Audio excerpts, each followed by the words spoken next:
Şok, şok, şok. Avropaya viza almağın yolları, en ucuz bileti almağın yolları, ne bileyim perde asmağın yolları.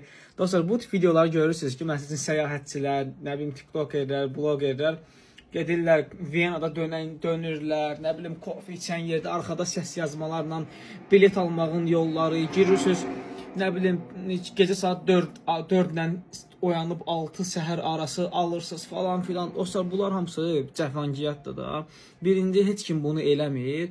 Çünki ehtiyac yoxdur. Girirsən, nə bilim, Liboy saytlar var da, Aviasales kimi, Kiwi kimi də. Oradan ən ucuz biletləri görürsən əvvəlcədən. Yəni heç kim durub səhər saat 4-də 6-da oyanıb eləmir bunu. Çünki həqiqətən də mənasız bir şeylərdir. Nə bilim, bir Androiddən yoxla, iPhone-dan yoxla, kompüterdən yoxla, arasında 1 euro fərq olacaq, olmayacaq. O da niyə görə? Üçüncü kompüterdə ən baha olacaq. Çünki görür ki, trafik var artıq. Axın var bir biletin üzərə. Ona görə 2-3 euro baha olacaq. Yəni burada bir fərqli bir dənə şey yoxdur da. Birinci baxdığın telefonla da al geçsin. Mənim məsləhətim budur. Əgər ucuzsa, pulva yatırsa, birinci gördün ki, ucuzdur. Birinci telefon. Daha Androiddən, kompüterdən eləmə. Nəsə, bunlar nə edirlər dostlar? Bunlar ChatGPT-dir. Yazırlar ki, ucuz bilet almağın yolları.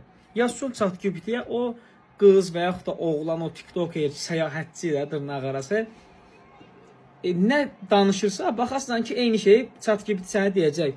Nə bilim, Ignotika'da aç ki, nə bilim, fərqli telefonlardan bax, nə bilim, gecə saat 4-də bax, heç kim bunu eləmir də. Mən bir dəqiqə Estonya bilet almışam, 43 euroya almışam. Mən girdim, gördüm 43 euro cibimə uyğundur, mən aldım. Da baxmadım ki, nə bilim, ikinci telefon açanda görürüm 27 euro düşəcək, düşməyəcək. O düşməyəcək. Daha da baha olacaq ki, düşməyəcək. Sözüm ki, demək, iPhone-dan alanda belədir. Yox, aşı, elə bir cəfəngiyyət yoxdur.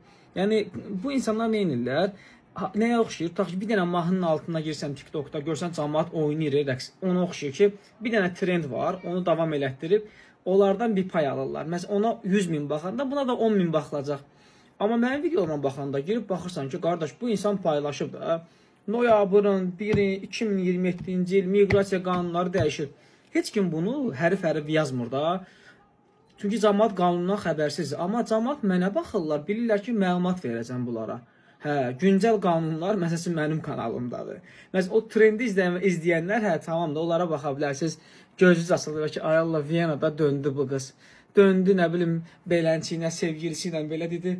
Viyanada kofe, nə bilim, nə, bu ayrı məsələdir. Yəni, arada ağırlıq fərqini hiss edin. Ağır adamların ağır ətrafı olur.